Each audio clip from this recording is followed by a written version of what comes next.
Welcome to Darkwatch Stories, where we bring to life the chills, the shadows, and the mysteries that linger in the dark.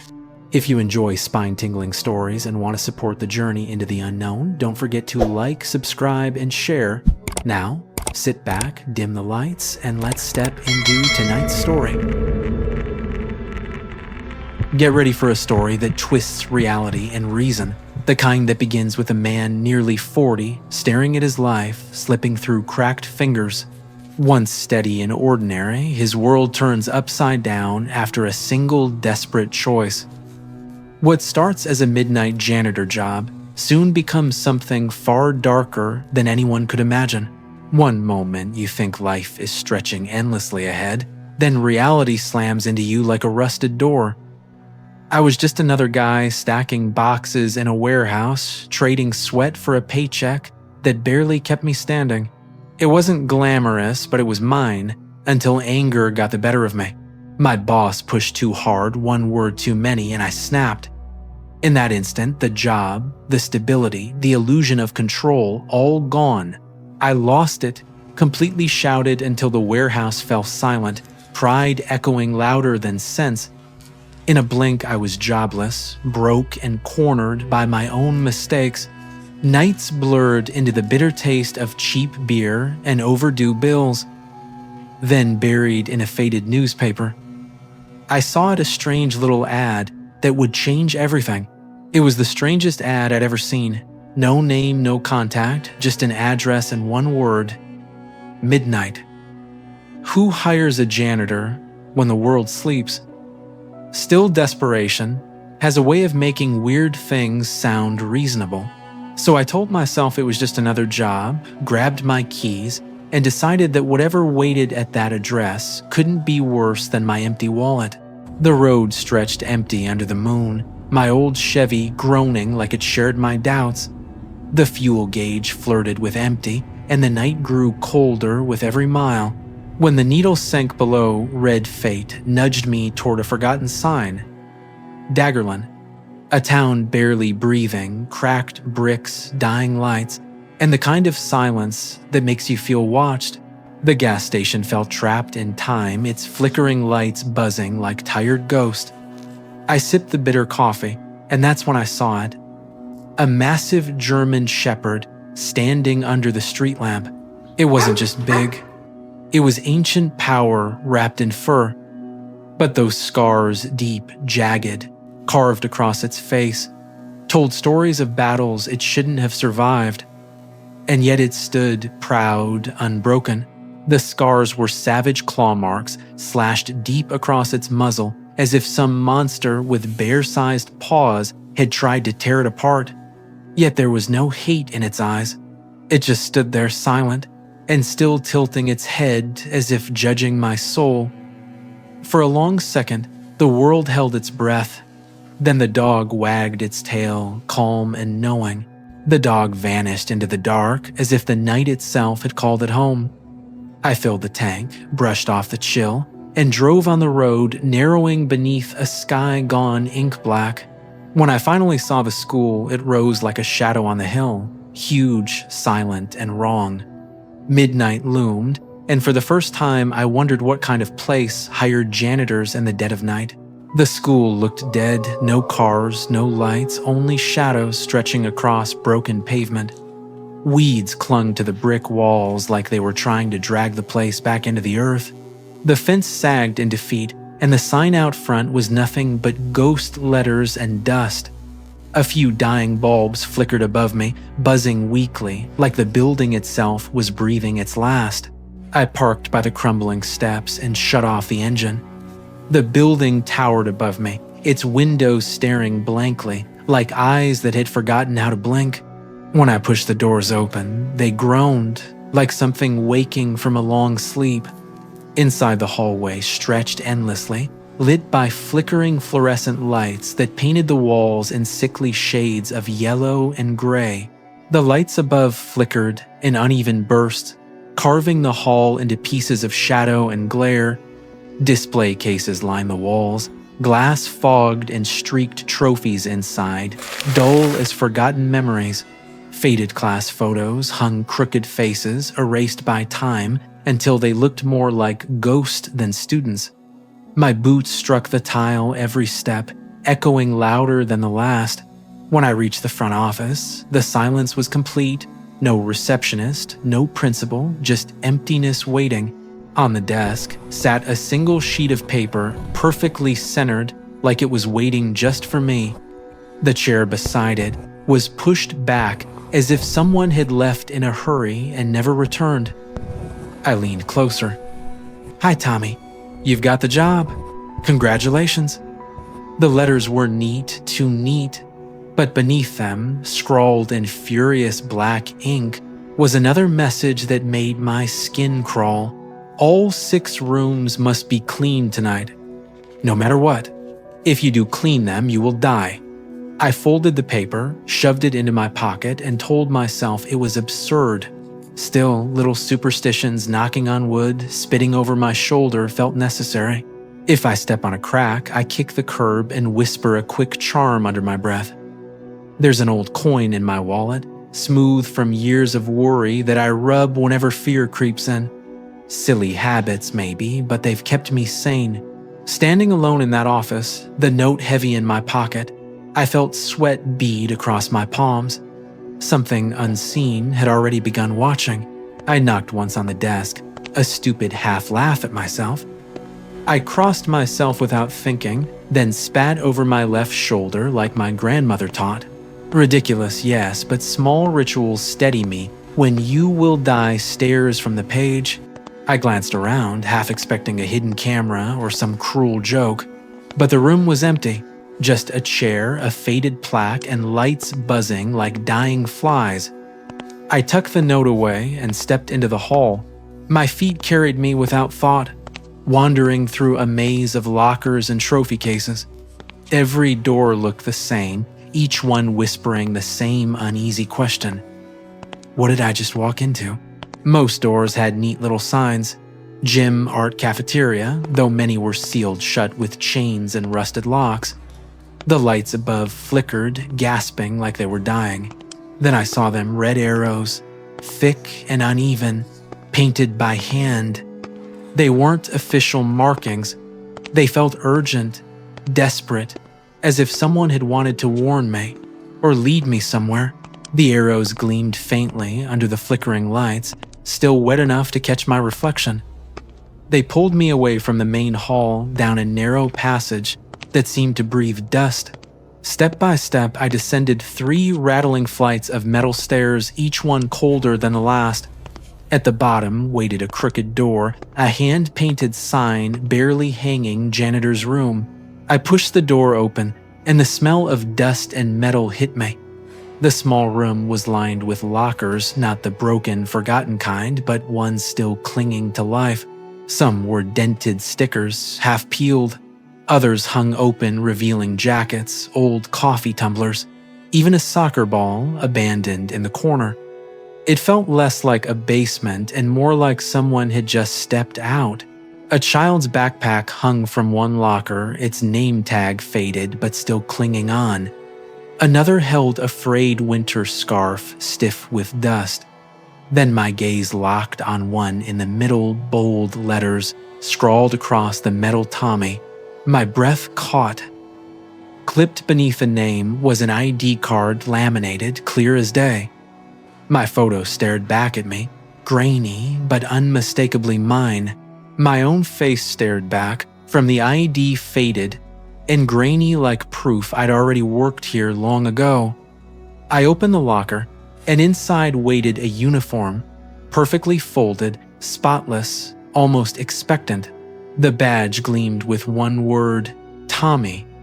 I hesitated, heart pounding, then laughed nervously at myself.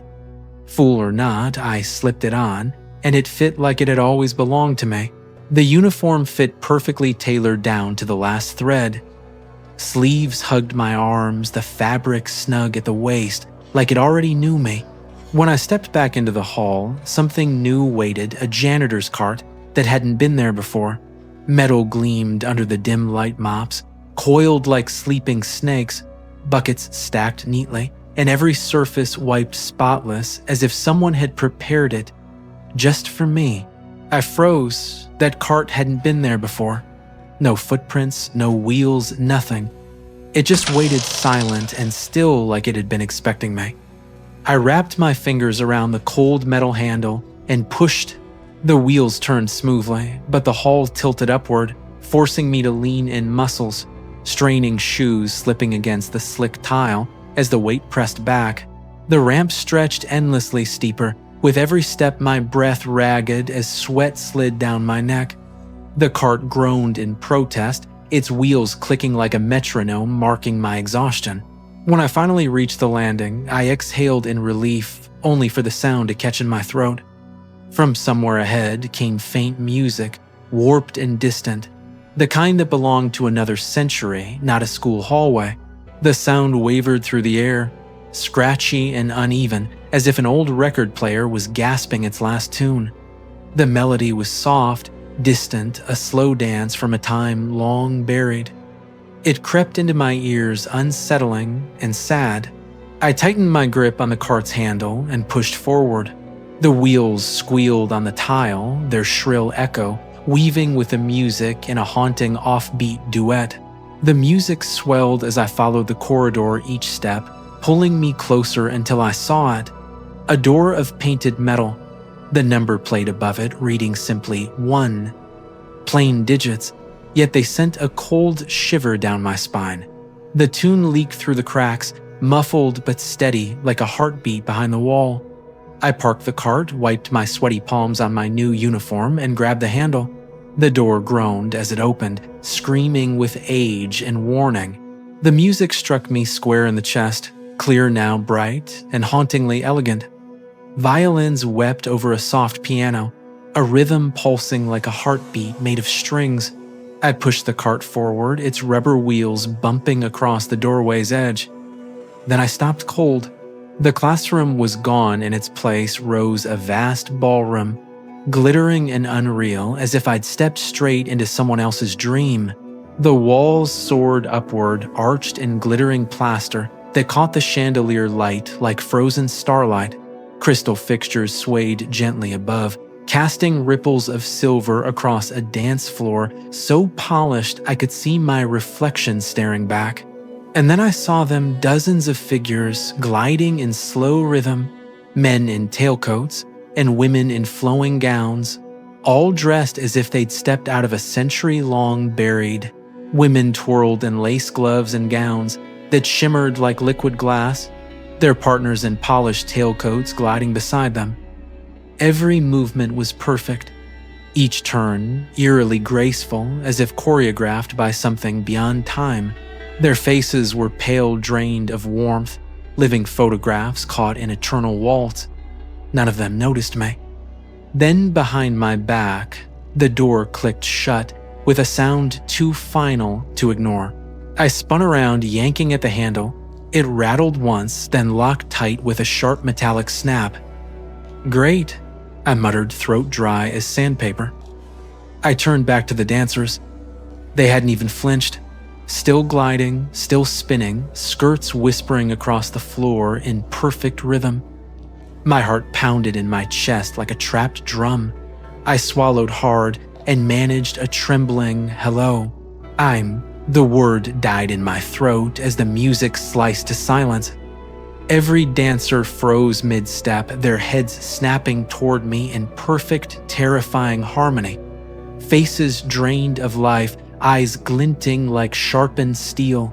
Then, as one, they lifted a single finger to their lips. Shh. The sound slithered through the air. I swallowed hard, my Adam's apple rising like a stone caught in my throat.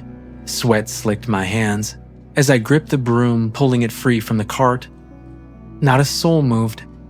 They just watched dozens of gray faces, fingers still pressed to silent lips. My breath trembled, so I did the only thing I could think of. I swept. The bristles whispered across the gleaming floor, each stroke loud in the silence, echoing under their unblinking stares. Every nerve in my body trembled out of sync with the eerie stillness around me. I circled the edge of the ballroom back, pressed to the wall, sweeping at dust that didn't even exist. The cart creaked beside me, the bucket sloshing softly, the sound far too human in that dead silence. Then, without warning, a single violin note cut through the air, sharp, trembling, alive again. One note, then another. A heartbeat later, the full orchestra burst back to life, rich and haunting, as if an unseen hand had set the record spinning again. The dancers stirred perfectly in sync, lowering their fingers, turning away, and gliding once more across the shining floor as though nothing at all had happened. The music flowed as if it had never stopped. Skirts, twirling shoes, tapping, couples spinning in ghostly harmony. Their faces pale and empty, turned only toward each other, not me. My throat tightened, pulse pounding in my ears, relief tangled with fear, until I couldn't tell them apart.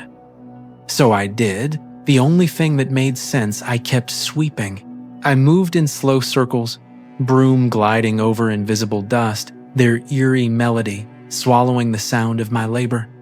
Time blurred beneath the rhythm of their endless waltz. When I finally stopped, the floor gleamed like glass. I slipped the broom back into the cart and wiped my sweating palms on my coveralls.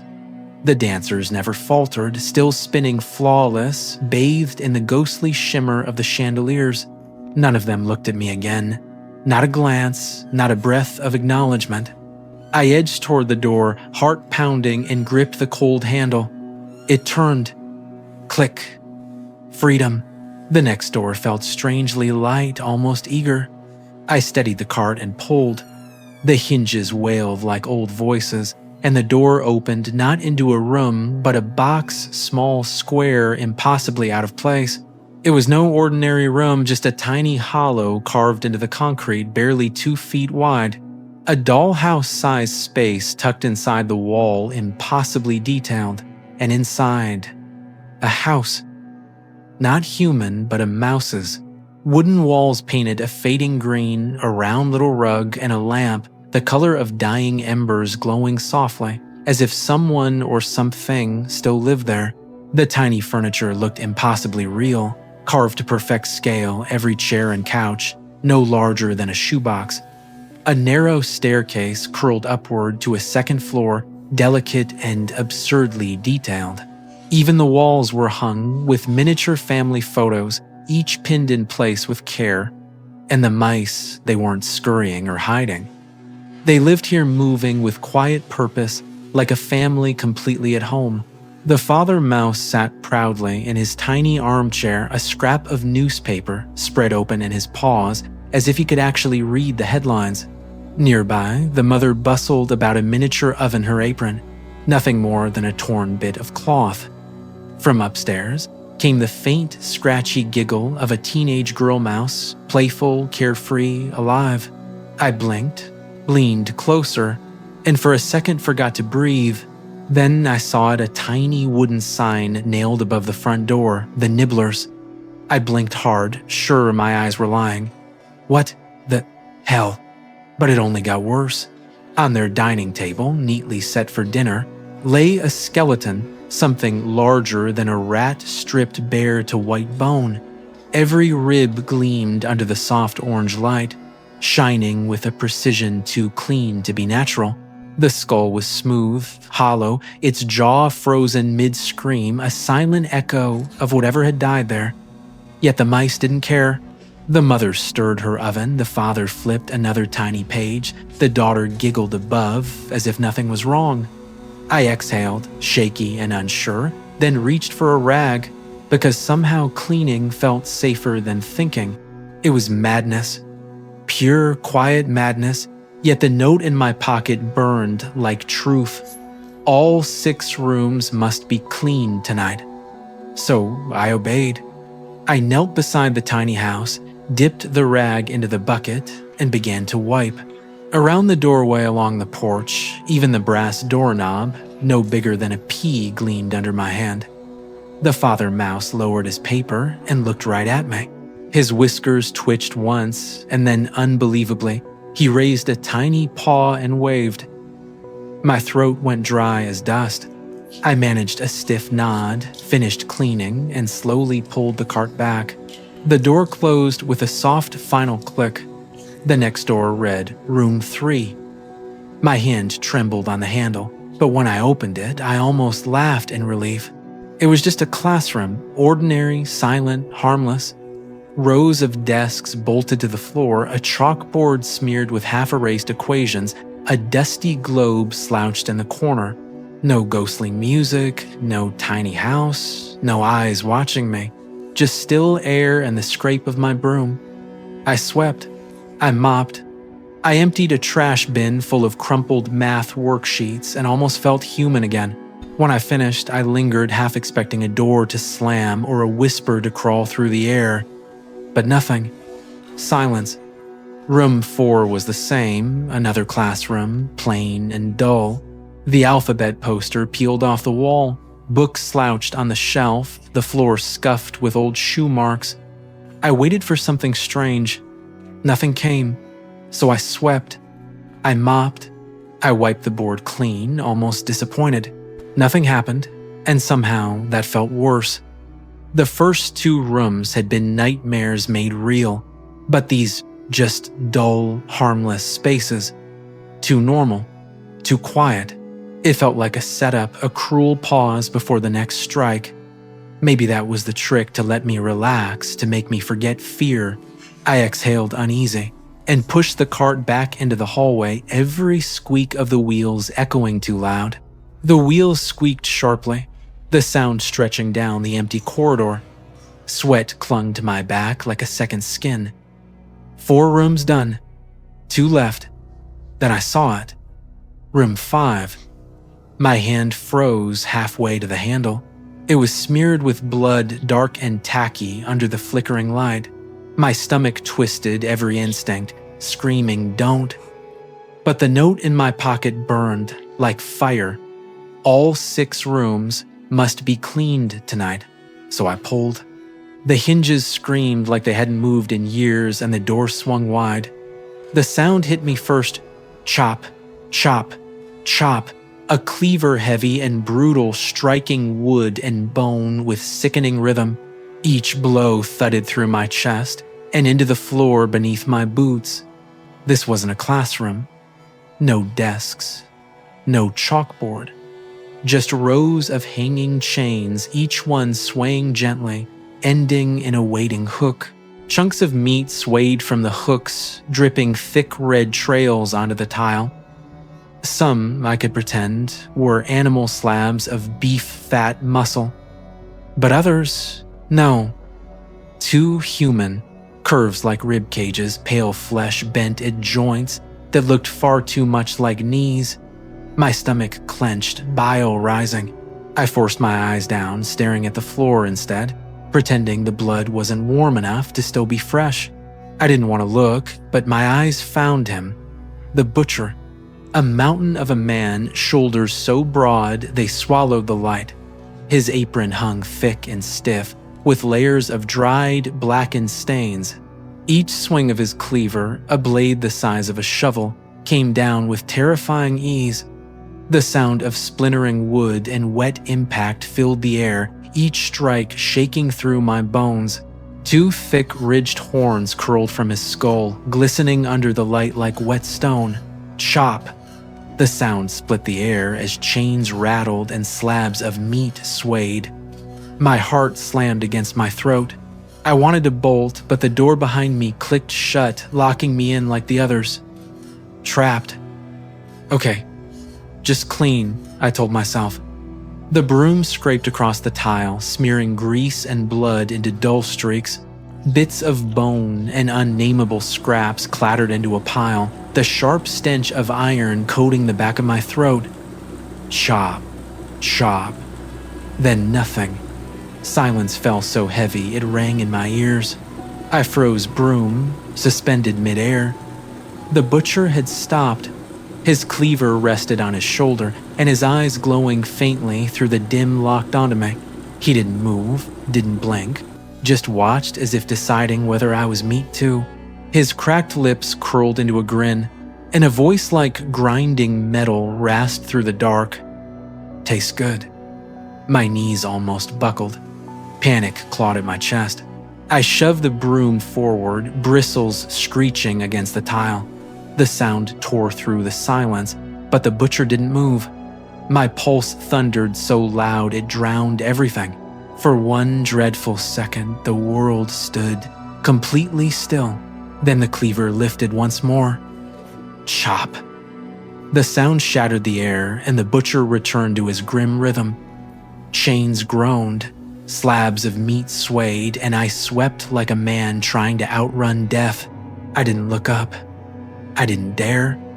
Whatever hung from those hooks wasn't my business, and I knew that knowing would only break me. I pushed scraps into piles circling the room's edge as fast as my shaking legs allowed. Every breath burned in my chest. When the floor was finally clean, I shoved the broom into the cart and wiped my forehead with a trembling sleeve. My hands wouldn't stop shaking. I edged toward the door, its handle slick with dried blood beneath my palm. For a terrible second, it refused to turn, trapping me in the silence. Finally, the handle gave way with a reluctant groan. I slipped through the door, pulling the cart after me, and closed it softly behind. Almost immediately, the chopping resumed steady, brutal, familiar. I swallowed hard and pushed the cart down the hall. Above the next door, a small metal plate caught the light. Room 6. The final one. My pulse quickened. Somehow I knew this wouldn't just be another room. I brushed the number plate with 2 fingers, the metal cold enough to sting. For a moment, the entire hallway seemed to hold its breath. Then slowly I turned the handle. The door swung open without resistance. At first glance, it was just another classroom rows of desks, a faded solar system poster curling at one edge, a chalkboard smeared with half-erased equations, almost normal. Almost. Then the world shifted. The room folded in on itself like a collapsing stage set, and suddenly I was no longer in a school. I was standing in my mother's kitchen, not something that looked like it. It was hers. The same linoleum floor with faded flower patterns, the dent in the old table, the lemon-shaped fridge magnet, the yellow curtain she loved. Everything was perfect except the smell. It was wrong, rotten familiar wrong. And there she was sitting at the head of the table, hands folded neatly, as if in quiet prayer. She looked exactly like the photographs, frozen in time, and the woman who used to wait for me in the doorway, arms crossed, one eyebrow raised in judgment and love all at once. Her faded floral dress, the one she wore every Sunday, hung just right. Her face, so achingly familiar, smiled the same way it did when I was a boy. "Tommy," she said, voice small and creaky like an old hallway. "I've been waiting for you." Something inside me both shut and split open at once. The paper in my pocket suddenly felt ice cold. All 6 rooms must be cleaned tonight. No matter what. If you do not, you will die. My mouth went dry. Every sensible part of me screamed to run. I stepped closer, the cart clattering softly behind me, as the air grew warm, almost home-like. The table was set perfectly. Plates, cups, half-sliced bread, a steaming casserole still breathing heat.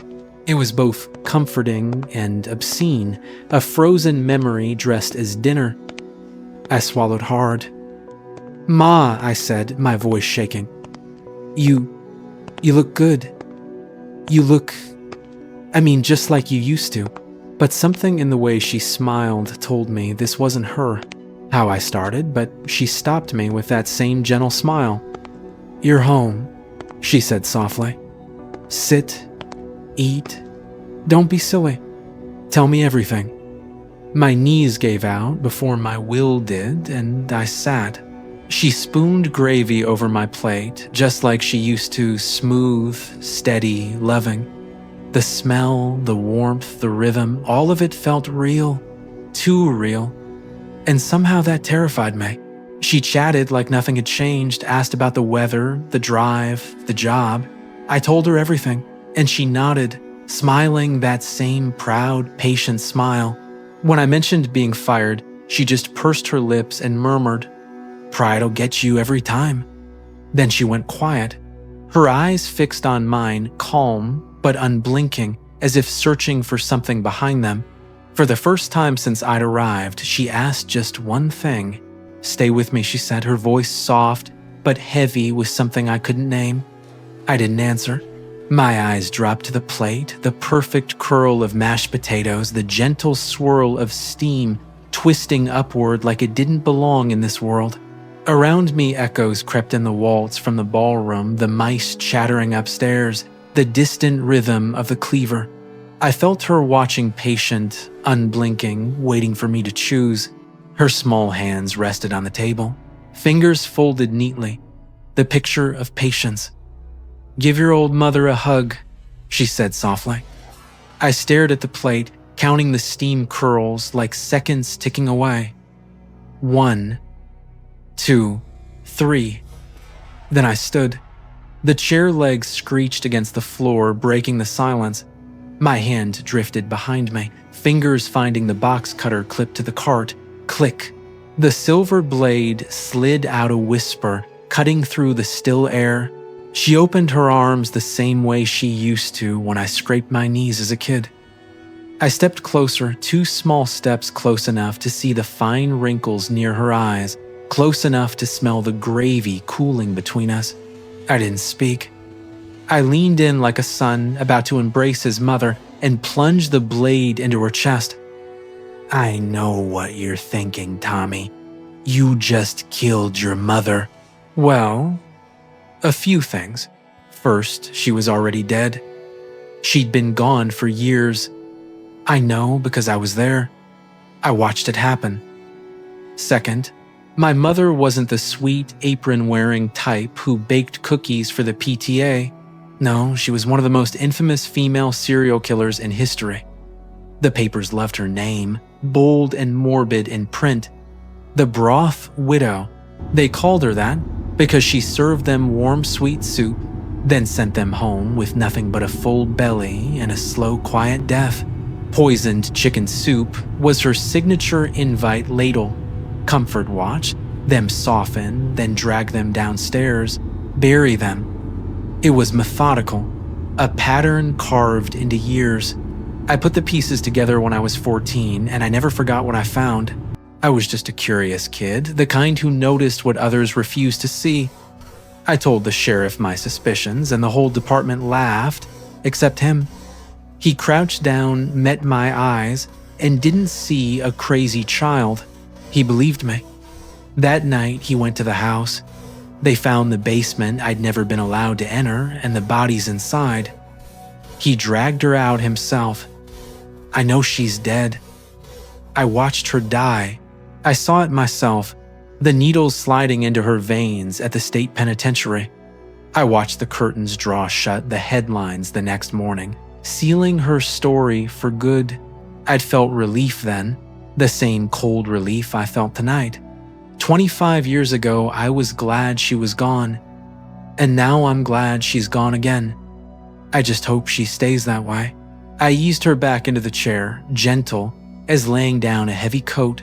Her head slumped forward, landing with a dull thud into the bowl on the table. For a long, breathless moment, I just stood there, the cart beside me, creaking softly, the whole house holding its silence. Then I remembered the note burning in my pocket. All 6 rooms must be cleaned tonight. So I did. I wiped the table, stacked the plates neatly, just like she used to calm, deliberate, pretending this was normal. I swept the linoleum in slow, steady strokes until the floor gleamed spotless under the dim light. I folded her napkin neatly, setting it back exactly where it belonged. No tears, no words, just work, the only thing I knew how to do. When I was done, I walked to the door. This time, the handle turned easily, clicking open like it was never cursed at all. I stepped into the hallway, pushing the cart into silence. When I got back downstairs, the janitor's room looked untouched, the same lockers, the dented soccer ball, the cracked thermos. But on the bench sat a neat stack of bills folded, clean, waiting like it had been placed there just for me. $500. No note, no explanation, just payment for a night that shouldn't have happened. I lifted it, the weight surprising heavier than paper had any right to be. I slid the money into my pocket, the paper pressing against that old warning like some twisted reward. Then I hung up the coveralls, clipped the badge back to its hook, and shut the locker. Click. A sound so final it almost felt like closure. Outside the horizon was softening dawn, creeping in pale and thin. My old Chevy waited where I'd left it, loyal and still warm as if it had been holding its breath for me. I turned the key, the engine rumbled to life, and the gravel crunched beneath the tires as I pulled away. In the rear-view mirror, the school loomed a black silhouette against the paling sky, watching me leave. I didn't speed. I just drove slow and steady toward home. You're probably thinking I made all this up, or maybe that I've lost my mind. Maybe you're right. Maybe you're still stuck on the ballroom, the mice, or that butcher with the cleaver trying to make sense of it, head tilted like, wait, what? Maybe you think the smart thing is to torch the place, or just drive and never stop. But I'm not 40 yet, and I'm too tired to care. I don't know what's next, maybe more rooms, maybe worse. Still, I'm a damn good janitor. Let's face it, the others probably died horribly. But me, I sweep better. So yeah, maybe I'm crazy. But the pay's good, the nights are quiet, and someone's got to keep that place clean. It's a living of sorts. And if my dear mother decides to show up again tomorrow, well, I'll just do what I do best. Clean up the mess. Yeah, I'm keeping this job. Thank you for listening to Darkwatch Stories. If this story gave you chills, make sure to like, subscribe, and share so we can keep bringing you more. Until next time, stay safe and stay aware of what might be watching in the dark.